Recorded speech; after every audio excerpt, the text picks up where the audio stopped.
We're continuing thinking about the message of James this week, considering some words from James 2. I have a couple questions for you. What's your favorite day of the week? Just call it out. Sunday, of course. But what really is your favorite day of the week? Saturday. Anyone else? Another day? Friday. Every day. Birthday. Nice. Yeah. All right, let's try this one. What's your favorite ice cream flavor? Cappuccino. Sea salt caramel. I heard more. Louder. Say it again. Butter pecan. Yeah. French silk. I don't think I've ever had that one. Chocolate. Yeah. Anyone vanilla? All right. Just kind of afraid to say it because everybody's talking about these really rich, exotic ones, right? Okay, how about this one?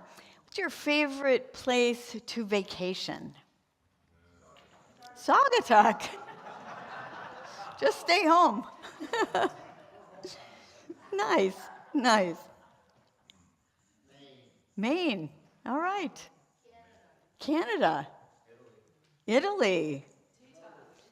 Douglas. The Tetons. Sedona. See, we are a very diverse group here, right? So if you're parents, if you have children, you know that none can be your favorite. While I always tell the child I'm with, you're my favorite, they know better. The other ones are. They all know that I love them and would give my life for them. A parent who shows favoritism does so at their own peril. And I realize that sometimes relationships between parents and children break. And feelings other than love are what's left. Those of you who don't have children, how about pets, right? If you have more than one pet, you appreciate each pet for who they are, for what they offer, for what they have. And especially with a pet, for their unconditional love, right? It doesn't matter how mean you are to them. They still love you. According to James, we can show favoritism in a faith community as well. In his day, the masses were very poor, and the very few were extremely wealthy, more disparity than what we see in our world today. One of the wealthy folks came into the place where Jesus' followers were gathered. They showered attention on that one, and then told the others who came in who didn't look so fine, sit over there or sit on the floor.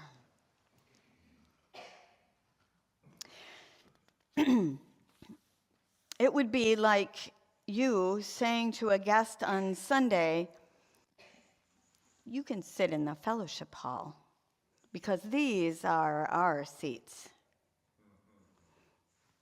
You would never do that, right?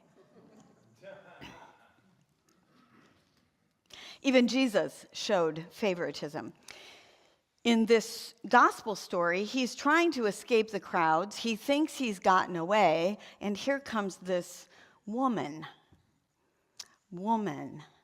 She's a Syrophoenician, which indicates that she's an indigenous person. And you know, Jesus is from the colonizer group. How dare she enter this home, come to Jesus, ask him for a favor? The implications from the description of her and the bed on which her child lies is that she's actually a wealthy urbanite. Jesus, as you know, is homeless. He depends on other people for his well-being, for a place to lay his head. He's technically poor and homeless. How dare she throw her wealth around like that? And yet Jesus chooses his own people over her. He shows favoritism in a not so nice way. The word dog there doesn't mean family pet.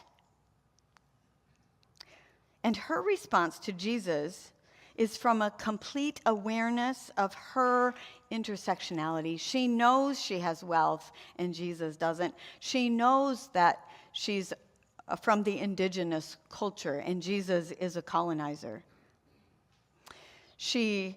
Her concern for her daughter is what compels her to use her wits and wiles to come to Jesus.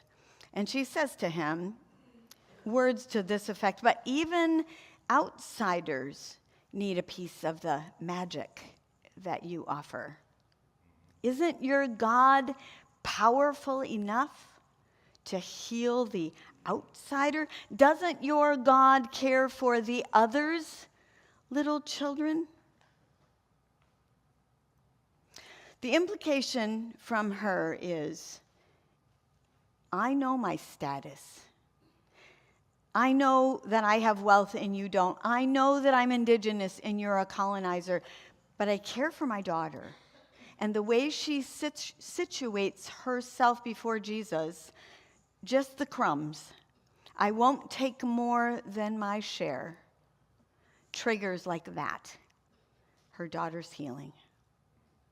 Because she and Jesus know that it's belonging to a community, being among others, knowing, feeling, experiencing love is what's healing.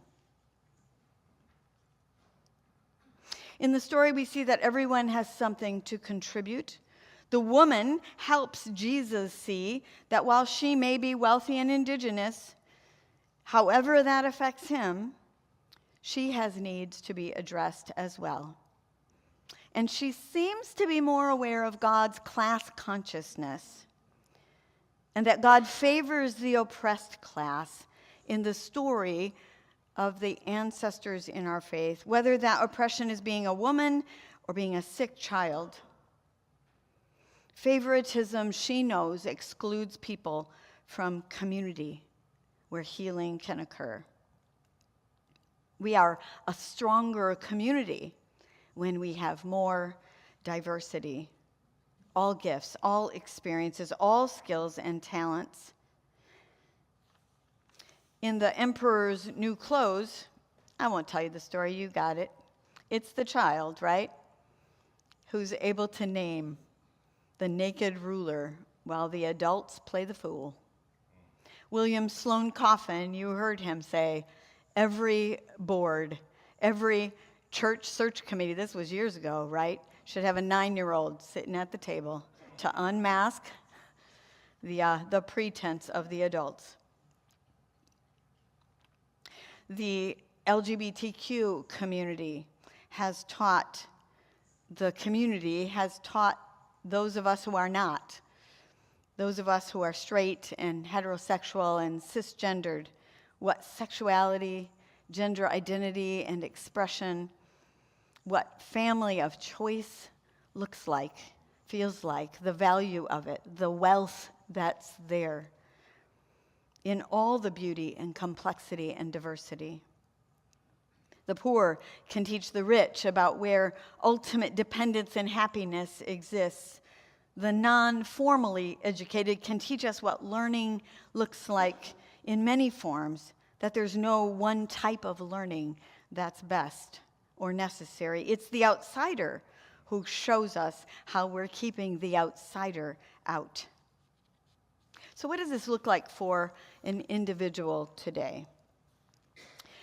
It's an example of someone that Dan and I appreciate. Will Campbell was born in the Deep South in 1924. He became a Baptist minister, activist, agitator for race equality, for African American rights. After serving in World War II, he studied at Tulane, Wake Forest, Yale, and became a pastor in Louisiana, and then director of religious life at Ole Miss. But he attracted death threats for his views on race relations. He left Ole Miss, joined the National Council of Churches as director of civil rights, and he was one of the 4 people who escorted the 9 black students who integrated Little Rock. He was the only white founding member of the Southern Christian Leadership Conference, started by Martin Luther King Jr. And he realized after 20 years that he hated the redneck bigots who hated him. He believed that God hated them as much as he did. Will Campbell created God in his image, in his own personal and political likeness. And through a series of unlikely teachers over the 20 years of his career, he realized he was little more than a doctrinaire social activist with a ministry of liberal sophistication, which is different, he realized, than following Jesus. So, he befriended the KKK. He did their weddings and funerals. When they were sick, he emptied their bedpans. He began to know the Grand Dragon of North Carolina, R.J. Bob Jones.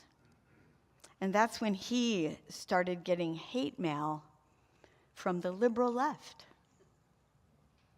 Campbell said he needed the connection with the other side to be reminded that God's grace is indeed grace and not based on what we believe or our politics or our social position or what horrible thing we may have done. It's one thing to cross class divides as individuals. I've been working hard at being present to those, even within my own family, who we disagree about many things, to be available, to be a presence of love. It's another thing to figure out how to do that as a faith community. How do we make this a welcoming place for those who seem opposed to what we believe? And maybe that's not where we start. Maybe we just have to think about what are the behaviors that alienate others, the behaviors that call us out, for instance. It might seem simplistic, but let's talk about language for a minute. And remember that God created with a word.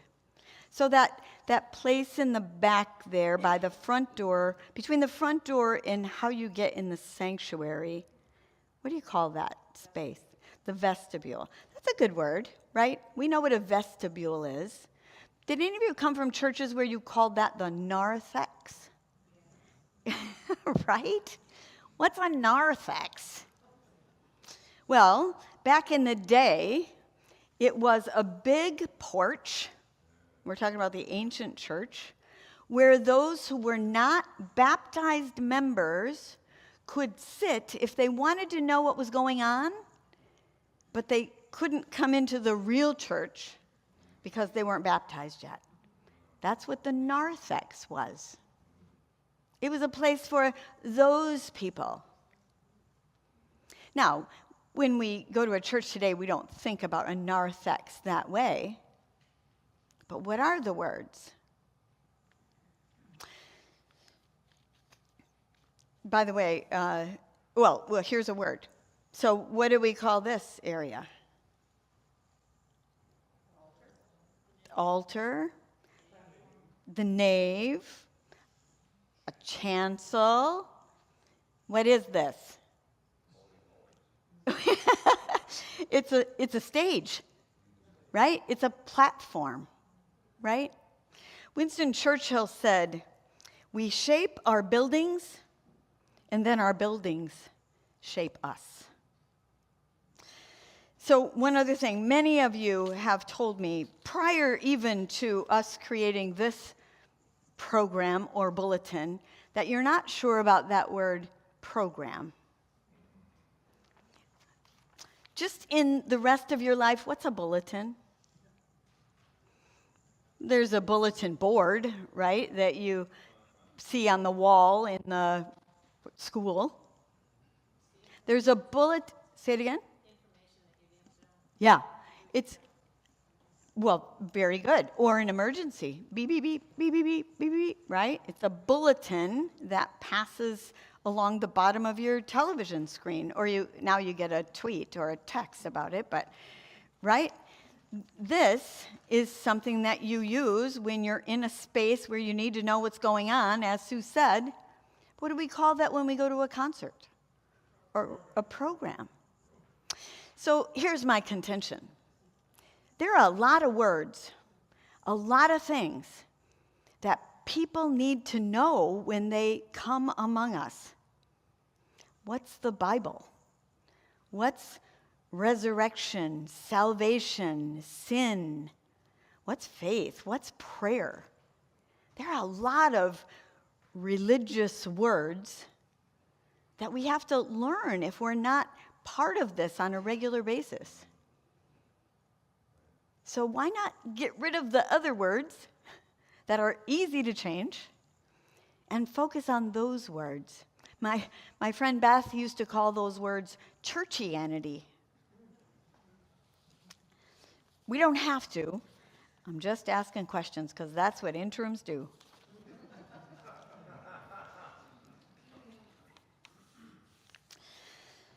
The antidote to favoritism is to remember our own vulnerability and then to have compassion. It's to remember when we were excluded and to be inclusive.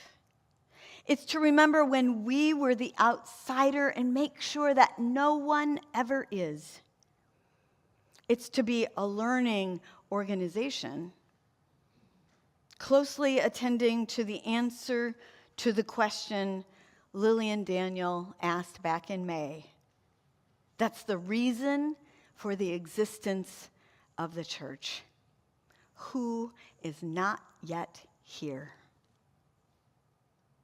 And to listen for the answer from those who maybe least likely we imagine would have the answer. In the moment of reflection, I invite you to consider who's not your favorite person and how might you spend time with them? Who's not here yet that we might think about making room for? What preferences do you have that limit your connections? And what can we do to make it easier for people to get in?